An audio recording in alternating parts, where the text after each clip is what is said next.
I have no idea what had happened. Happy Wednesday, Ravori Sports Podcast. Thank you, like and subscribe to all of our social media content. So we want to thank all of you out there watching here. It's Wednesday night, so we're going to go ahead and get the Ravori Sports Podcast going. Busy week in Ravens land. We're going to start our baseball offseason here coverage, so we're happy to have you here. Like and subscribe to all of our social media content here as well. Genesis Notary Services here in Winchester, Virginia. If you know, you know. Very happy to report how good the notary work is going. Very pleased with that. So we want to thank all of you in Winchester that are supporting us in that. We really appreciate it. RavoriSports.company.site. We're calling that the flagship. So the reason we're doing all this is so you could go to RavoriSports.company.site, buy Ravens and Orioles merchandise. Very happy that all of you that have definitely checked it out there as well. See, Charles Harris, we are Legal Shield. If you are having a business and you are having legal issues or anything like that with your business, definitely you have to check out Legal Shield. You have to go ahead and check it out and get that squared away. It is a great resource for you and your business. We'd be more than happy to go ahead and get you taken care of with Legal Shield as well. So also to as well here, Maryland men's basketball preview is coming up here soon. So definitely the Terps. Terps basketball is starting, going to play in the first game at Coppin State. I'm calling it at Coppin because they're playing in Baltimore. But excellent chance for the Terps to go ahead and get squared away at the beginning of the season. Whole new group. We're going to go ahead and talk about that here in a few weeks. We're going to do a season preview for the Maryland Terps. Once again, it's kind of odd to go ahead and go over a Ravens game this week. It was very bad on Sunday. Pulling this up here, but I got to say, I don't think I've ever seen it look like that on Sunday, what I saw. I'm not even talking about just the result of the game. I mean, we've lost football games and all that before, but I'm talking about the demeanor, the fans. I mean, that stadium emptied out unlike anything I've ever seen. I've never seen the stadium look like it. I mean, in fact, I'm going to play that. I'm absolutely going to play this here real quick. I'm sure a lot of you have seen this, but we're going to show it anyway here. Management appreciates your cooperation. While I'm pulling this up, before I go over the game, there was some good news today. So they did this week sign CJ Gardner-Johnson. So that's good. So he's been good in the past, even though he was released for most recently. So definitely they're going to go ahead and shore that up. And Odafe Oweh is no longer a member of the Baltimore Ravens. They went ahead and traded him to not San Diego, the LA Chargers. So keep that in mind as well. For Arlie Gilman, who's a guy who's starting for them. And they actually played well for them here as well.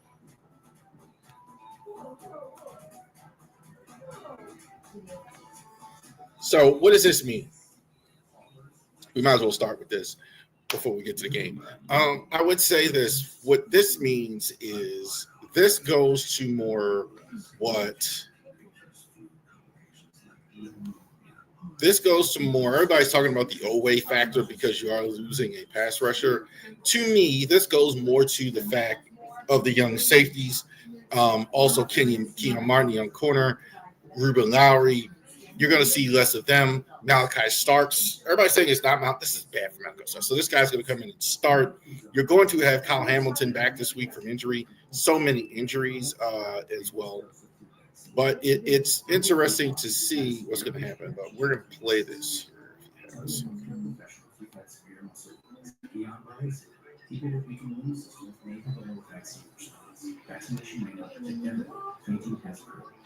All flu shots are not the same. Ask about flu zone high dose or flu block at your local pharmacy or doctor's office. All right, so let's get this on full screen. A sight we haven't seen often in Baltimore here.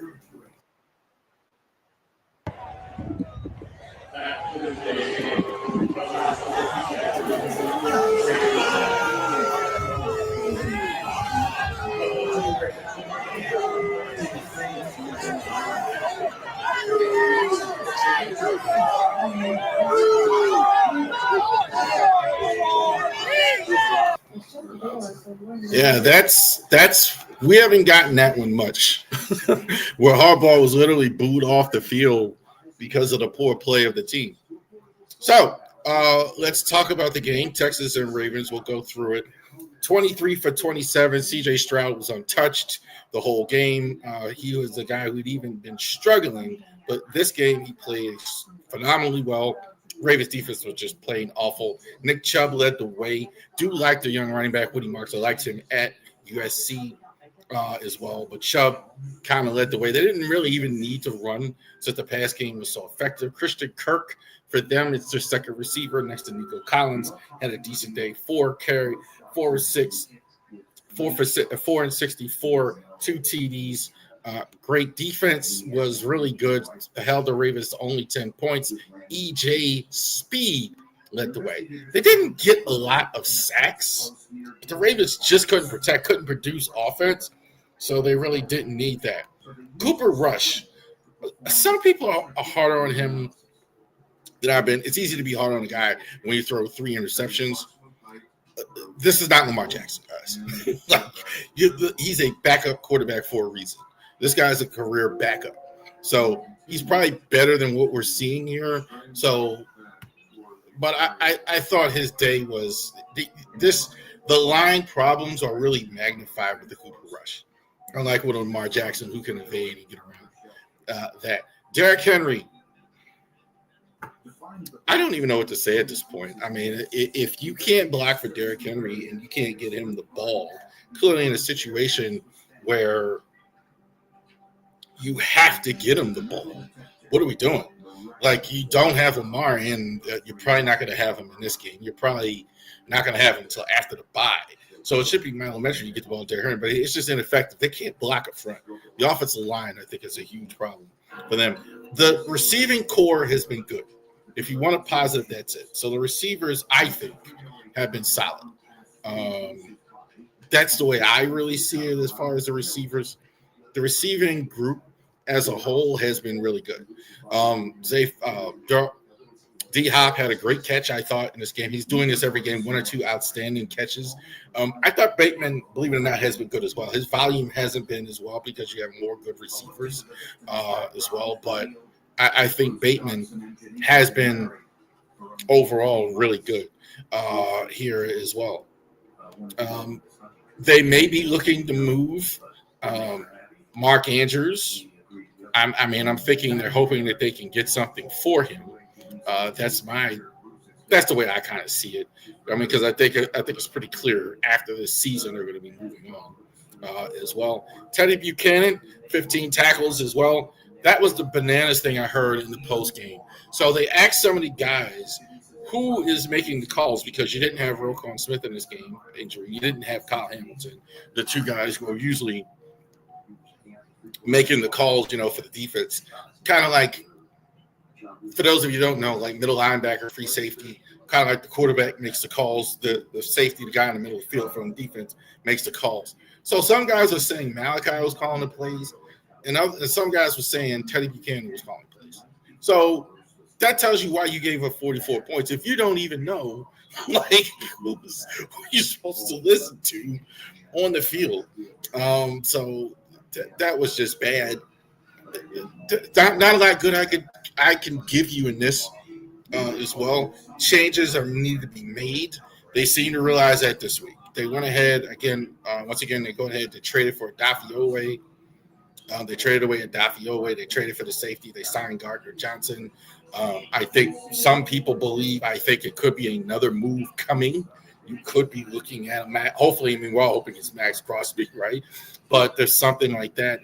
I don't have optimism this week, but we have another game this week. So right before the bye, you're going to get the LA Rams. The Rams, who I think probably are arguably one of the best teams in the NFC.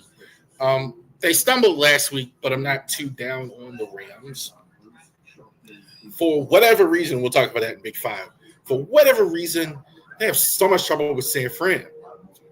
And good and bad. I don't know why that is. They really, really struggle beating San Fran.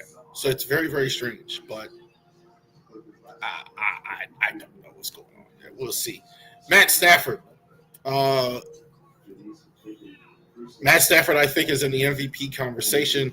1,500 yards already in the season, 11 touchdowns, 2 TDs. Matt Stafford has always been one of my favorite quarterbacks in the National Football League. He's very old school, not just in terms of his age, but the way he plays the game. The last so many quarterbacks, they're young, they can dunk, very short stuff. They'll go a whole game. You watch Dylan Gabriel, like he'll like I watched Dylan Gabriel on the game before church Sunday, like he just barely. Stafford, vertical. Everything he does down the field, everything he does has purpose down the field. Gets plays in chunks. He's going to make big plays. He's got a great receiving group as well. I don't know, but it just does seem maybe there's something not there for the Rams. Maybe, I don't know. It seems like there's a little missing thing. Not much, but there. It might be there, but maybe it isn't. Kyron Williams, I think, I don't know why anybody doesn't like Kyron Williams. This is exactly what a running back is supposed to do. Kind of reminds me a lot of Curtis Martin. There's not a lot of flash. There's not a lot of good. Hey, get the ball, hold on tight, go upfield. That's what he does. One hole, cut, go as far as you can. Is he uber explosive like Barkley? Is he a incredible Hulk like Derrick Henry? No. This guy is consistent, strong, physical at the point of attack, knows how to run, good strong runner. The usual strong numbers on a team that likes to run the football. So Kyron Williams, I think, solid there. Puka Nacua, there's an argument to be made right now that this is the number one receiver in the entire league. These stats are incredible after 5 games. 588 yards, 2 TDs, 52 receptions. And this is probably the biggest reason why Stafford, the only thing I think that's slowing him up ever is the fact that he gets injured. They're going to need their corners back in this one as well.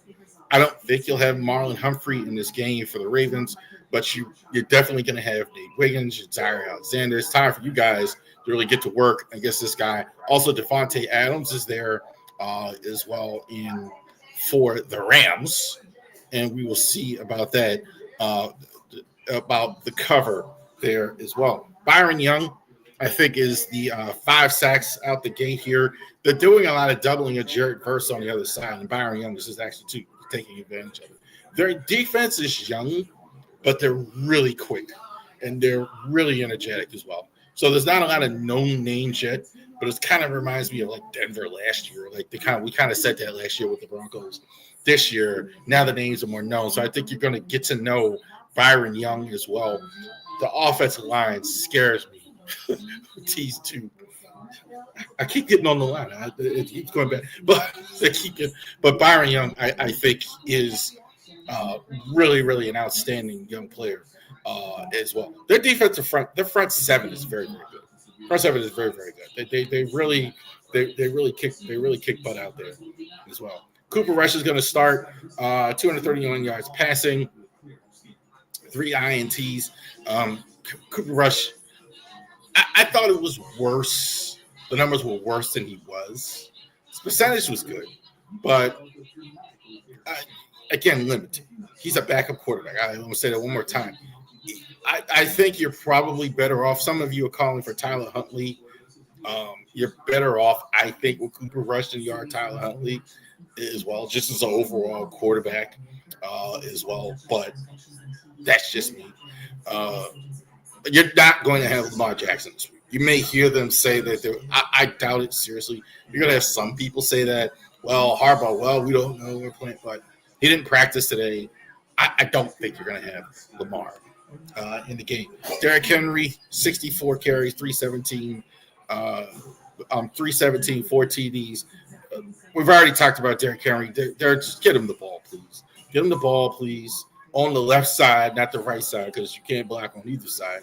But you're a little bit on the right side. Hopefully, you will have Ronnie Stanley back, who did practice today as well. So he took a week off. You may have Ronnie Stanley and Kyle Hamilton in there as well. Zay Flowers is your number one receiver, well deserved. Good start for him. This has, to me, been the bright spot, the receiving corps, no matter who's been the quarterback. I think they've done very well this season when they've had a chance, despite all the Ravens' issues. Kyle Van Noy got a sack last week as well. Could he be joined by someone else and no longer Dafi Owe on the team? As of right now, to me, it looks like Tavius is getting a lot of the snaps. Tavius Robinson, man, that looks slow on that play with C.J. Stroud last week. That was like, wow. Because C.J. Stroud isn't this fast runner at all. Like, he's not 4.3 speed or anything like that. I mean, not a terrible runner, I suppose. But, man, to have – like him to get blown by like that was good. So they need a veteran like Kyle Van Noy to come in. Definitely, they're doing something with pass rush here. They're definitely doing something with the pass rush. So there's no question. There's no question about it. Definitely, I don't think we have much chance to win this game. But we'll see about that. Who is the X factor in this game here? So we got Cooper Rush. Got to play better in this one as well. So Cooper Rush. There's Cooper Rush. So Cooper Rush, I think, has got to play better if you have any shot. If you get a decent performance from your quarterback, you have a snowball's chance as well, which is a little bit more because, you never know with that because you're getting – last week was just no chance, I think. This week you have almost no chance, but you are getting some of the guys back. So if you get a good game from your quarterback, you might have Kyle Hamilton back. You might have Ronnie Stanley back. You might have some of these guys to make it better for you. New addition, Gilman is here. Still learning that that's his first game.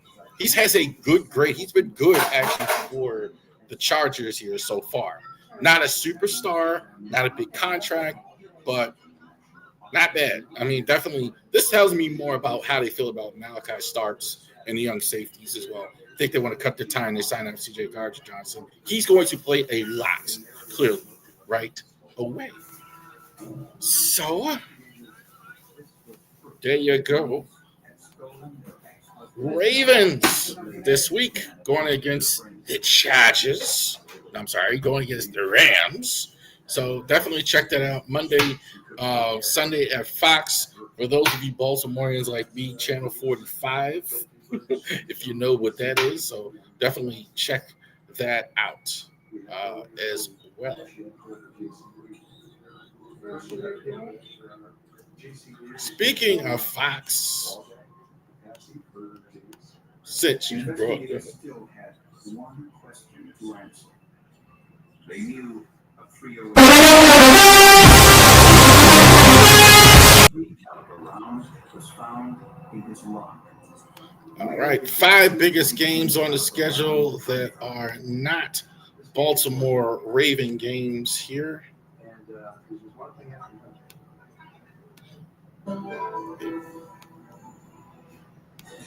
Getting it together, Raven fans. Just making sure.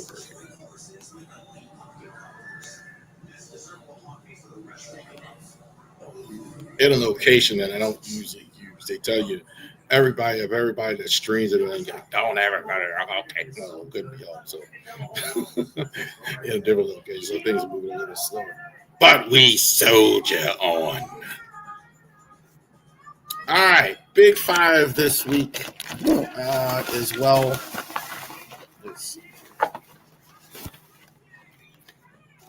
Games last week. Let's go ahead and go over that. Kansas City and the Jags. I thought it was a phenomenal game on Monday night. That was a typical Trevor Lawrence performance. Lawrence, I thought, was good. I thought typical Lawrence stuff. I thought he was good, and then he was bad, and he was good, and I think there's a lot of good. When he's good, he's very good, to say the least. Like, he's just phenomenal when he's really on his game. Casey's offense is a little better than I thought it was. I'm thinking not as explosive as it used to be, but a little better than I thought it was. I thought they probably should have won that game. Denver and Philly, I think the takeaway I had is there's not much different. I think Denver is really strong as well. I don't know. I kind of feel about Knicks is that enough? Because I don't know how much you're going to get from him on a week in, week out basis as far as him actually giving you a lot of offense and a lot of points on a week basis. Can they score enough? And I don't know what the heck's going on with Philly's offense right now. I don't know why Barkley is not getting the ball is baffling. I don't understand it. Jay Daniels was terrific against the Chargers. That looked phenomenal, especially without Terry McLaurin. That was extremely impressive as well. Both tackles are hurt for the Chargers, so the injuries are starting to pile up. So it's interesting to see if they can weather it. Otherwise, I think the Chargers are really good. I was really impressed with Daniels, especially, and the Commanders as well. 49ers and the Rams. The Rams just can't really seem to beat San Francisco regardless of their situation as well. Despite the injuries, this is kind of what Ravens fans are talking about with the Niners and the situation. They seem to play well regardless of their situation. Give me another week or two with them and the Colts. I'm still not sold as well on that. Seahawks and the Bucs is tremendous. I think Baker Mayfield is legitimately in the MVP category and the best, and as one of the best quarterbacks, I think, in the NFL category as well. Definitely legit in that discussion as well. It's funny, in that game, Sam Darnold and Baker Mayfield weren't good enough to play for Carolina, and they're still having problems at quarterback. So that tells you a lot about them.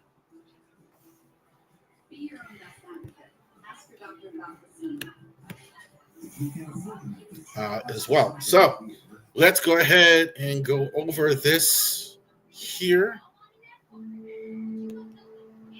3 years after Bruce Dawson's murder, investigators still didn't know why. All right, so this week we're talking about the Jags on Monday night. Phenomenal game that was. Seahawks and the Jags. Jags now legit in the discussion as far as winning the division. I don't think there's another team necessarily that can really beat them in their division right now if you don't buy the Colts. Texans aren't dead yet, but we'll see. Long way to go. But I don't think they're a better team than the Seahawks. I think they get exposed this week. Lawrence, to me, as good as he is at times, it's just way too wonky for me, for lack of a better word. Those 2 throws he made Monday night down the sideline to Brian Thomas on the other side, I mean, just terrific stuff. But then he just, early in the drive, terrible. I don't know what to say about him as far as that. So he's infuriating as well. On the other side, Sam Darnold's been really good for them, and their defense is they're coming along. There are not a lot of weapons in Seattle. That's why I'm a little bit more impressed with Darnold, because I don't think he's working with a lot. The line is a little better than what people think, but he's not really working with a lot. I think there's still really a work in progress. I do think they're further along than the Jags. I like the Seahawks in this game here. First, 49ers and Bucks. So these are two teams I think uh, that definitely are going to be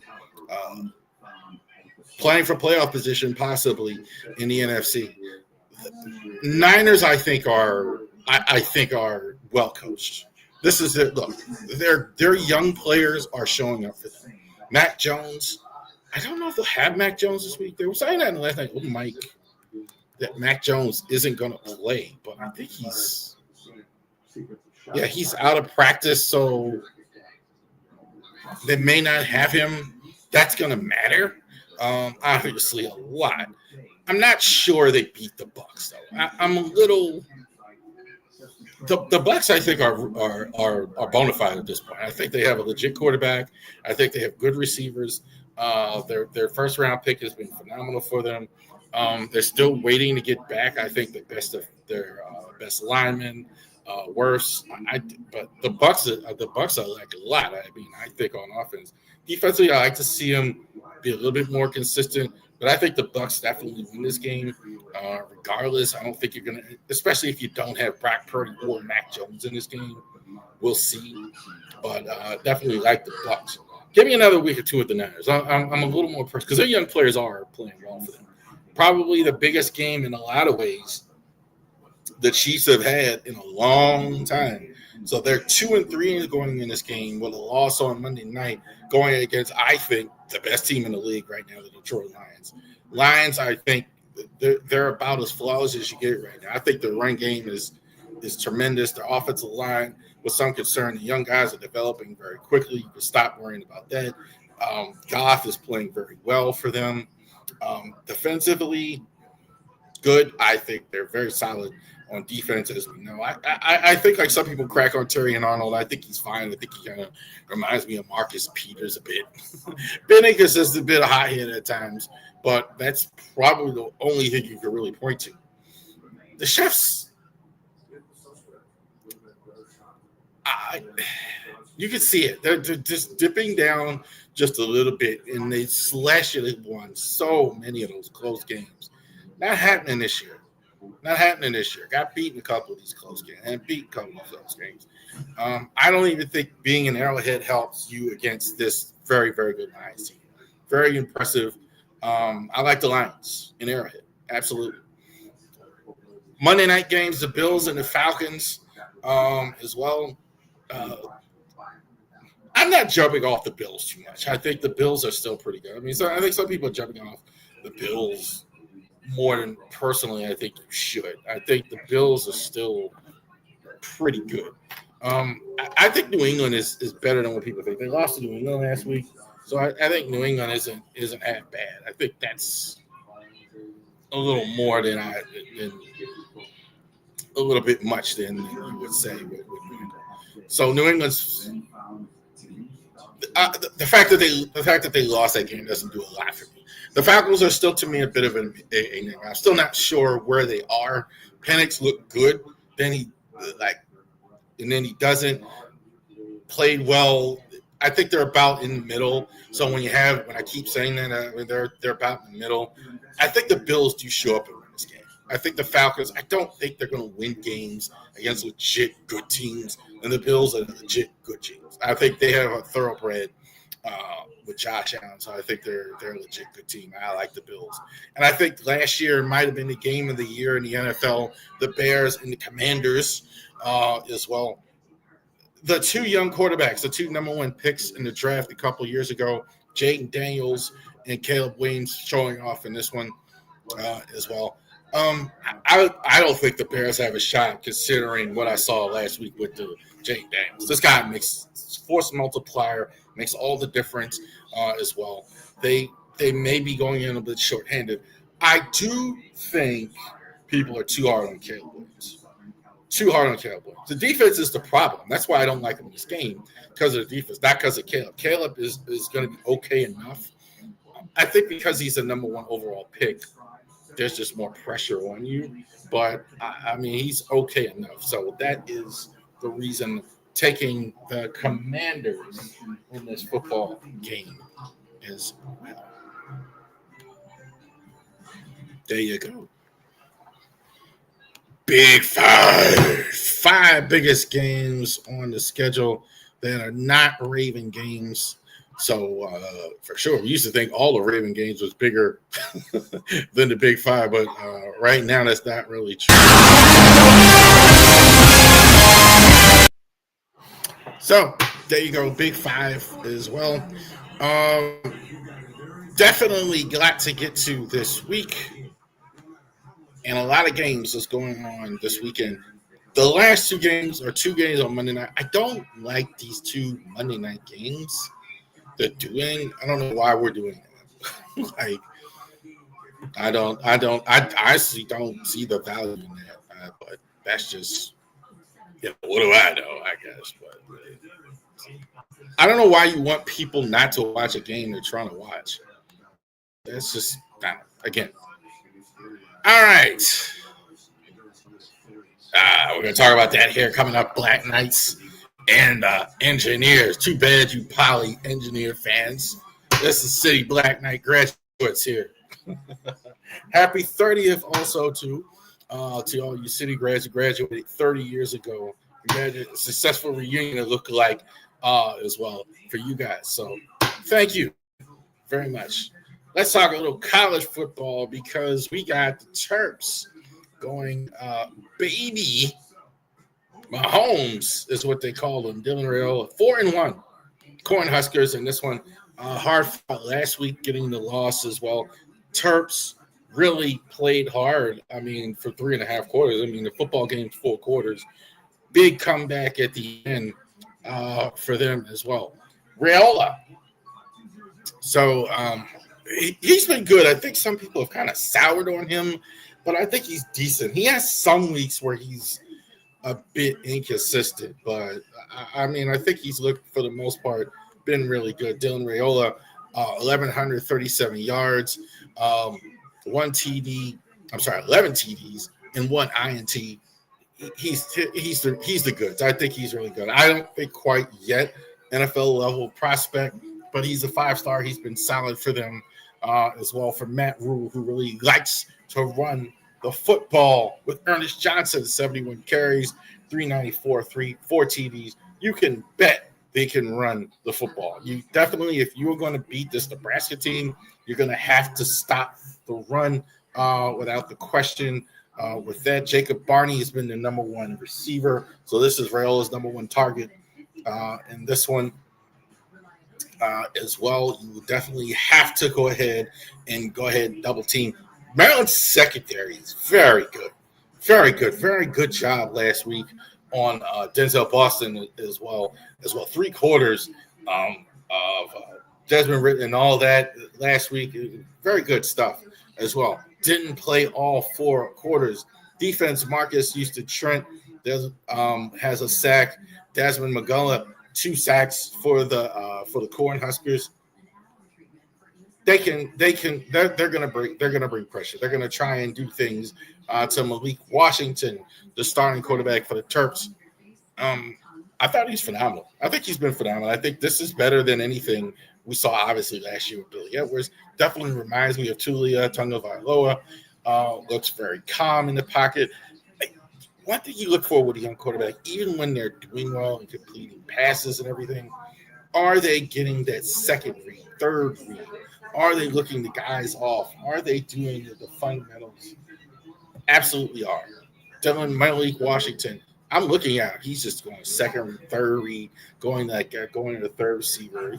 Really good stuff from Malik Washington. 8 TDs. DeJuan Williams, run game for Maryland hasn't done well, no matter who you win. So you had Nolan Ray for last year. Roman Hemby, you had him last season. That's probably been their Achilles heel. It's weird you talk about a true freshman like Malik Washington, but they haven't helped the quarterback, right? You've got to help your quarterback more than you've been doing. There's a lot of drop passes. The run game has stalled. So it just feels like they've had some success, but it feels like they could be doing more if they start helping the quarterback as well. Shalik Knotts, I think the receiving core has been good. Him and Octavian Smith have been they're outstanding I think as well. Again, some drop passes, even though they have been productive. I think it really cost them late in the game in the fourth quarter, where they weren't able to hold on to the football when they were playing Washington this week. So you're going to play Nebraska, a team that's definitely going to be physical, do everything to be physical with you. Mike Loxley's got to get, if he's going to beat Matt Rule's Nebraska Cornhuskers, he's got to make sure, got to get those receivers in those. Got to get those shuttle drills going. got to get the jugs machine going in this one as well. Daniel Wingate, I think, possibly he's the best player in all of Big Ten on defense. I mean, he's been just phenomenal. 48 tackles. And sometimes you see a guy with a lot of tackles. He's making impactful stuff, like just at the line of scrimmage, behind the line of scrimmage, tackles for a lot. Even if it's down the field, he's making it cover. Very impressive.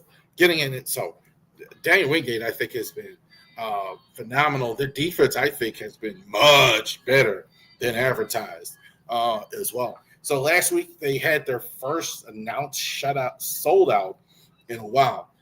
Again, this week, I would imagine you're going to have a lot of people down there to watch this football game as well. So definitely check it out here as well. Very close here. So 3:30 SEU Stadium in SEU Stadium, the former Bird Stadium for us that used to know. Big Ten, 3:30 on Big Ten Network. Definitely check that out. It's going to be phenomenal watching these Terps games as well. Big for both teams. Big for both teams. These two teams want to go to the place where they can go and become possibly playoff eligible, possibly a lot of national attention, possibly big stage here for both teams here next week. So I'll be watching on Saturday for sure. All right.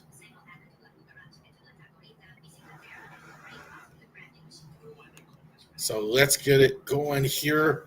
We're going to shift gears. First of all, I do real quick want to thank all of you out there for watching Ravori Sports podcast, following the Ravori Sports Twitter, following our Ravori Sports Twitter page, our new Kick channel as we're live on it right now, Twitch channel, LinkedIn.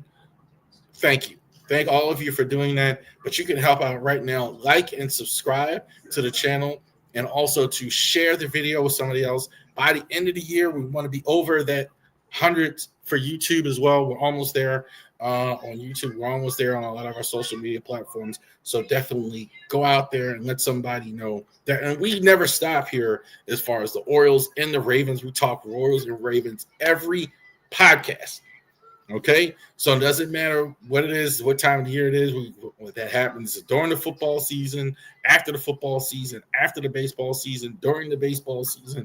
We're going to talk Orioles and Ravens every podcast. We're about to switch to baseball now, talk a little about the playoffs, and then we're going to get to the Orioles perfect offseason. All right. MLB playoffs are going on right now. Let's talk a little bit about the series that are going on as well. Tigers and the Mariners. So this is going on. So we're going to get a game 5 here. Tigers actually winning today. Mize was terrific. I thought 9-3 they won. Tigers, I think this is kind of what they were most of the year. So they kind of struggled down the stretch, but they were able to get in. One second. Years of hard work. Decades of dedication. Committed to giving back. You've been there, done that, and you're still here for more. So much that you get your charger and the Ravori risk for pneumococcal pneumonia at IPV.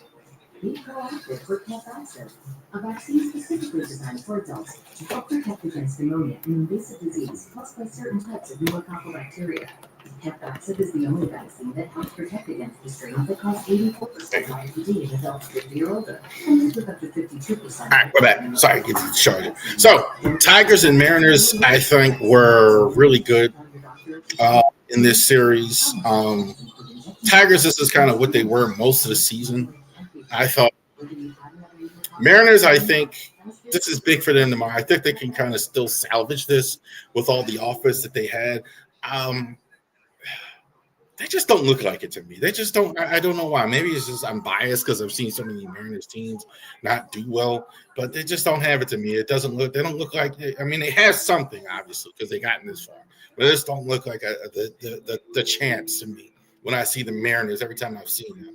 So as well, interesting to see how well the Mariners do.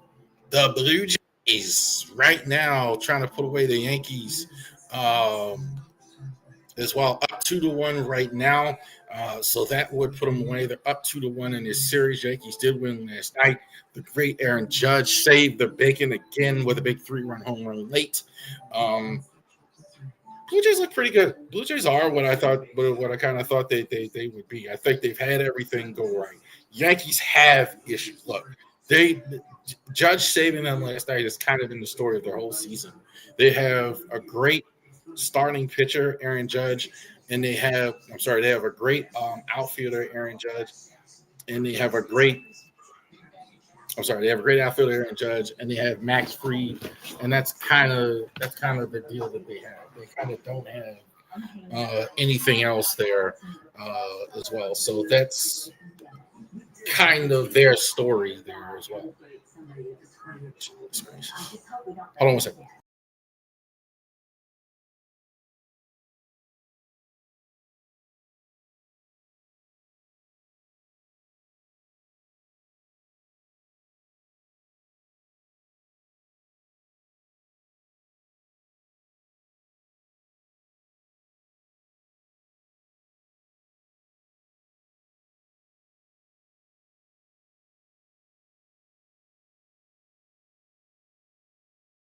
All right, sorry about that. All right. Had to make sure the battery was going. Had to make sure the battery's going. Blue Jays are really good.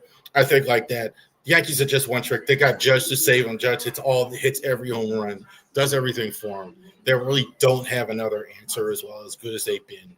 Blue Jays, I think, are the best team I think in the American League. What I'm seeing now. That said, Yankees with that, you got this great ratio. You got Judge, you got Fried. You can win. So they are going to win this series. Let's see if they win this game tonight. But I like the Blue Jays. I really do. The two best teams in the National League may be in this series here as well when you talk about the Phillies and the Los Angeles Dodgers as well. I tell you what, this takes a lot of guts to start Aaron Nola in this game. And I understand this elimination game. He's been there before. Aaron Nola has not been really good for them. So this shows a lot of guts to actually go ahead and do that tonight. The Dodgers are what they've been all season. And there's no question about it. Great starting pitching, offense phenomenal. They almost did lose. They gave up all these runs in the bullpen. I don't know if you're going to win a World Series with a bullpen like that. I don't know. That's a big axe to go ahead and ask a bullpen to actually win. That's been bad like this all year and actually go ahead and win a World Series as well. Otherwise, they're winning the World Series. If they can fix it, this is a really good team, and they've already got two up on the Phillies and trying to put them away here in this series as well. Cubs and the Brewers. This is one for me. I really, really, really. You can't write a better storyline. Cubs did win tonight, so they extend this series to 3. Craig Counsell goes, for those of you that don't know, Craig Counsell, former Brewers manager, goes up the road to Chicago and becomes the manager of the Cubs because he thinks that it's a better opportunity. So this season, all the Brewers did was win 97 games and have the best record in American in the National League.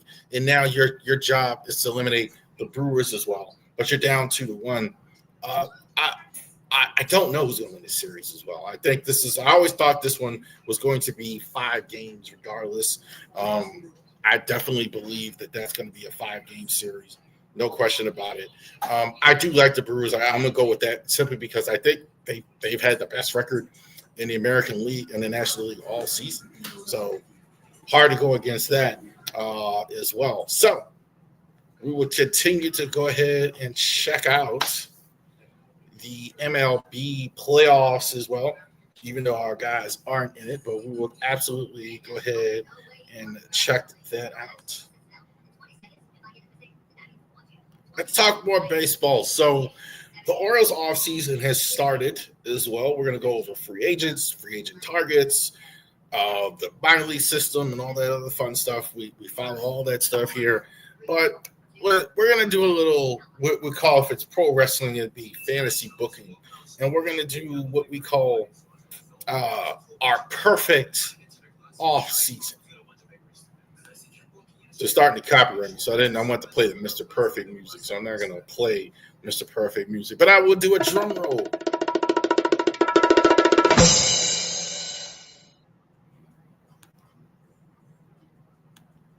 And we're going to do another drum roll.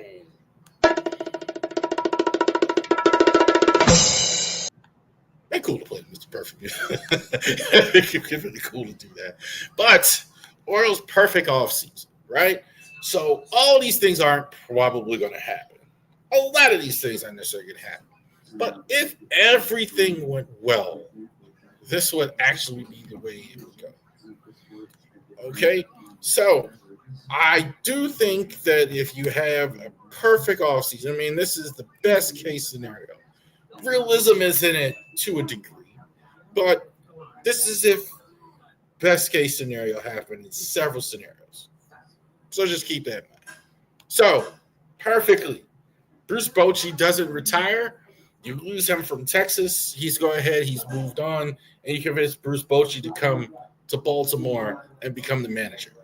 Most likely, I think it could be Bob Melvin or David Ross. I think they're more in it. But I tell you what, Bruce Bochy, I think, is the best manager, I think, in baseball anywhere.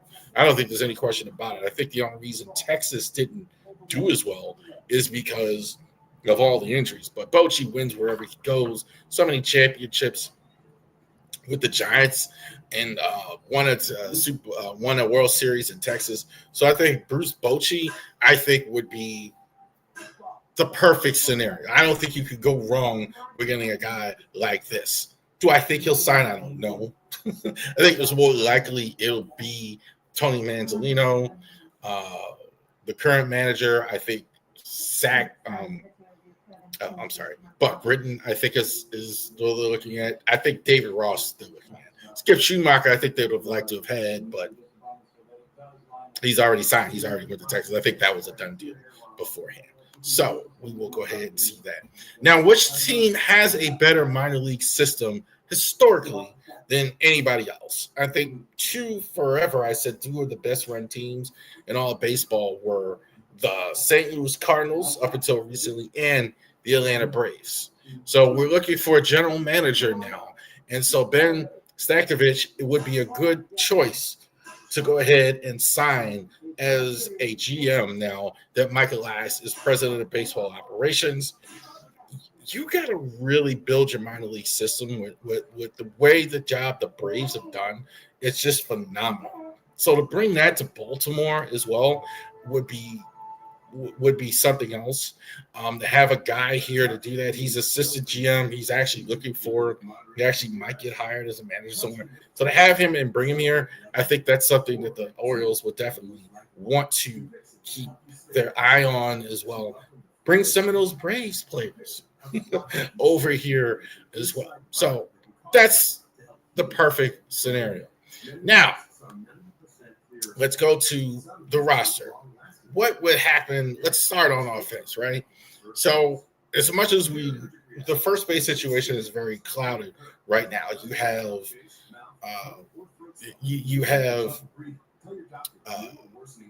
Adley Rutschman on the roster. You have Ryan Mountcastle on the roster. You have Kobe Mayo on the roster. You have those guys on the roster as well. So what would happen if you actually go ahead and get something else? So if you get Ryan Mountcastle and you go ahead and you trade him for Yuki Matsui, now you go ahead and you're filling a need because you definitely have a bullpen need. And also to you have a bullpen need, and also you're filling the role that you need. So you need some relief pitching. You're going to go ahead and get that. Also, you're getting something of value. Mountie, I think, has a place here. I don't think he has a place at all with the Orioles next season. I don't think he has a role. I do think they will keep him if they can't move him, but I think you can move him. You can get a guy here that can really help your bullpen as well. I just don't see a spot for him, especially if you are. I don't know what they're going to do with Adley, but I don't think you are. You got Pascal that can play first. You got Mayo that can play first. I just don't really see a spot for him on the roster as well. Now, also too, perfect scenario if you could go ahead and Tyler O'Neill declines the player option, right? That'd be perfect. Right, because that clears all your outfield spots, right? You have Colton Cowser, you have Dylan Beavers. I think you're not that far away, in my opinion. You're going to get Bradford here pretty soon. I think Jeremiah Jackson has shown, but if the problem is, I think you have the Tyler O'Neill contract there. But if he thinks he could go out and go back to Boston or go back to another franchise as well, that would be perfect.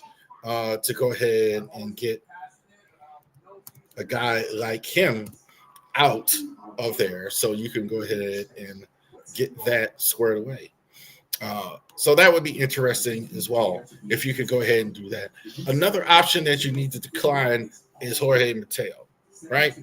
I actually don't have as much of a problem with a lot of fans with Jorge Mateo as they seem to. I don't really, I'm not particularly beefing with him as well. But I don't think there's a role for him. I think with all these young players that you have coming up, I think with all these guys that you have that are coming, I don't see why you spend $5.5 million on Jorge Mateo. So I do think this is actually likely to happen. I don't think they're going to bring him back as well, especially considering what you're actually getting as well.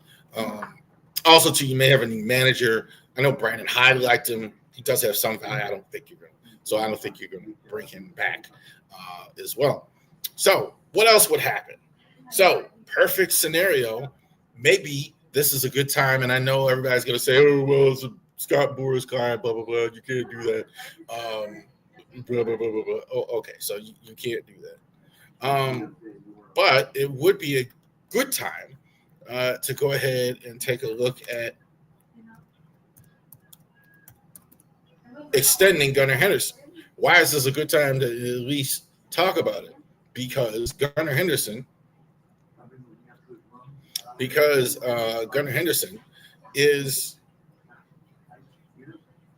had a down year, right? So Gunnar Henderson had a down year, and I went ahead and if you had trade away, if you extend Gunnar Henderson, then you could kind of build blocks for going forward with your franchise as well. The other one, in a perfect scenario, you could go ahead and extend. And let me add this. I mean, this is less likely because he's also a Boras client, but you could extend Jackson Holliday. So definitely sit the table with these guys. Stop. Everybody wants to tell me all the time that you can't sign Boras clients, you can't sign Boras clients, blah, blah, blah. I understand that. I absolutely do. But this is still 2025.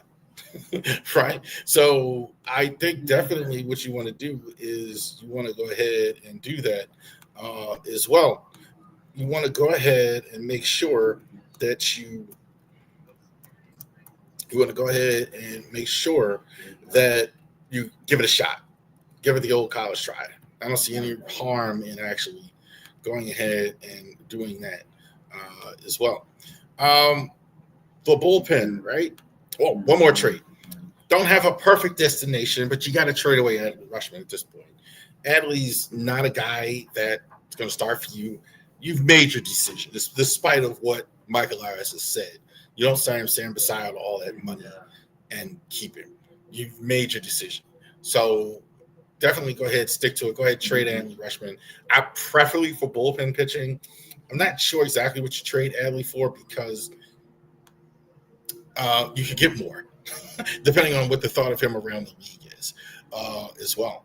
So you have a closer hole. You're going to have bullpen holes. You're filling those things. You're getting rid of those guys off the roster, etc. But you do need a closer. I think Pete Fairbanks is a perfect scenario as well. The Rays, we know they're not going to spend a lot of money. So this is a case where the Orioles have a chance to outbid. There is a player option. I do think you can take one of your minor leaguers and make a move as well. But perfect scenario, he goes ahead. They decline the player option. You're too expensive, and you go ahead, you sign Pete Fairbanks as your next closer because you're not going to have Felix Bautista all season next season. And the big thing is if you could sign, and I do think this is in play to finally sign Dylan Cease to the Baltimore Orioles. I think they've been circling for a while. The Cease thing was just never ending. Like a couple of years ago. I don't think the Padres are going to sign him. I do think the Orioles are going to try to sign a frontline starter. I don't think a 5-6 year deal. I think a Cease. Sometimes the pitcher numbers get out of hand. I mean, as we know, but I don't think you're going to have a lot of these high end bidders this year in free agency. We'll see. But I think Cease is definitely in play. I think the Orioles and him are familiar. I definitely think the Orioles will try and get a 3 or 4 year deal in with Dylan Cease and get that squared away. There you go. Perfect offseason.